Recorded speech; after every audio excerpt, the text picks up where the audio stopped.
Hi. Yeah, So I'm Julie Campbell and I'm here with Dr. Steve Sargent.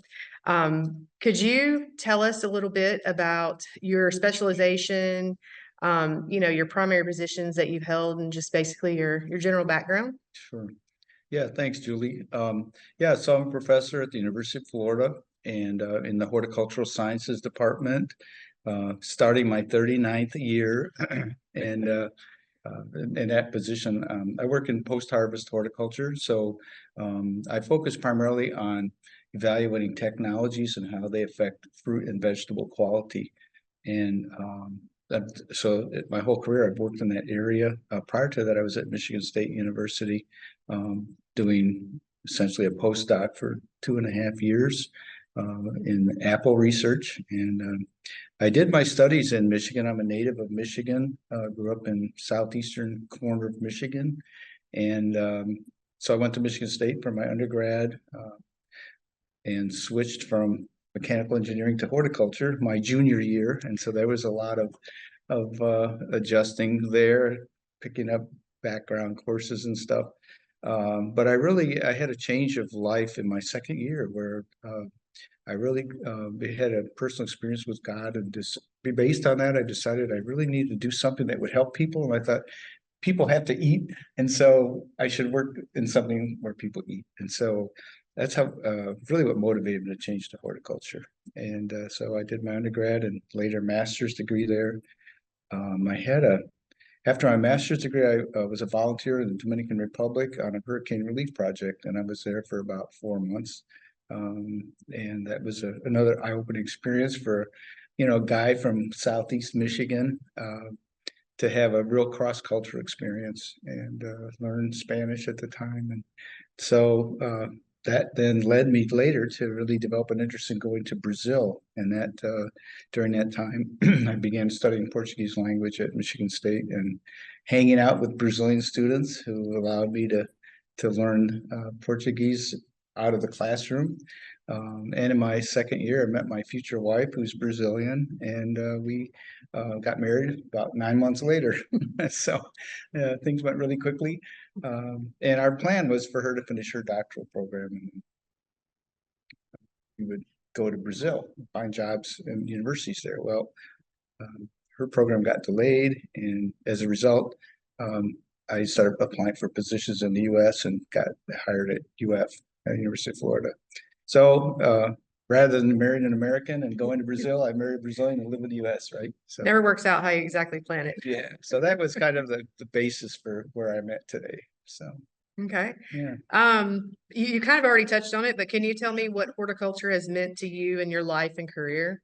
Yeah, so I would say it opened up a lot of more areas than I ever would have imagined. From just in grad school, you kind of think of yourself, I've got to get through grad school. I've got to finish this program, finish these courses, defend, etc.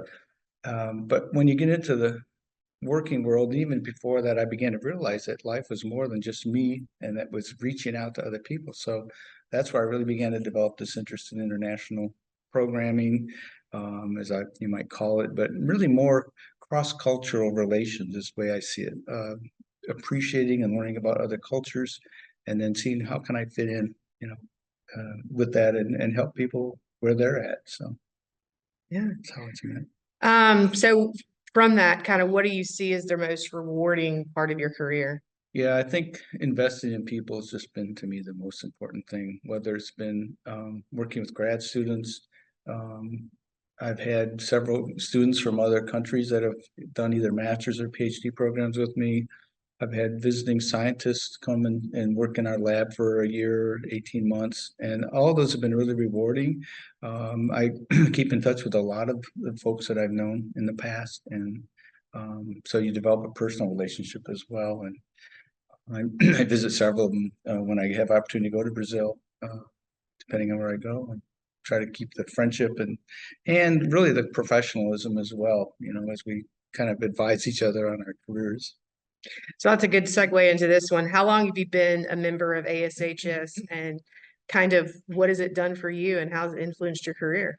Yeah, so ASHS has just become even more and more, I think, beneficial to members and attractive to us as members.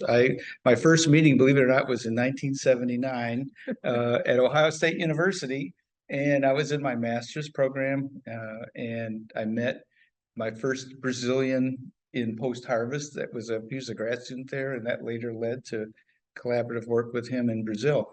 But yeah, what I say is, particularly to the students, to be open to new ideas, new things, and to take advantage of opportunities if you can, particularly if you have an opportunity to go to another country to work in a project. You may have a professor that has a project, but take opportunity to spend time, and not only that, but to grow an appreciation for other cultures. It's easy to say, oh, they do that different over there. We don't do that the same, back home. Well, every country has pros and cons, just like we do. And so the idea is to try to find the good things, right, and focus on them wherever we go.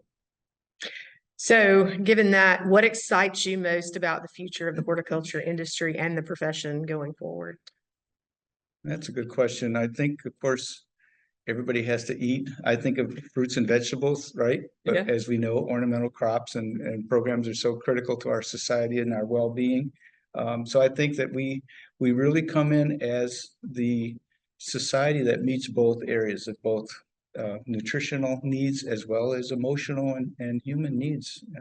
So yeah, I think that there's a great future. I think that we hope that our horticulture departments will remain strong across the country, and that funding will remain strong to keep us going.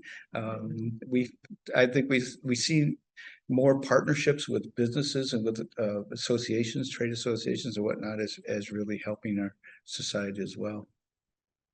All right. Thank you so much for being with me today. I Okay, appreciate it. thank you for having me.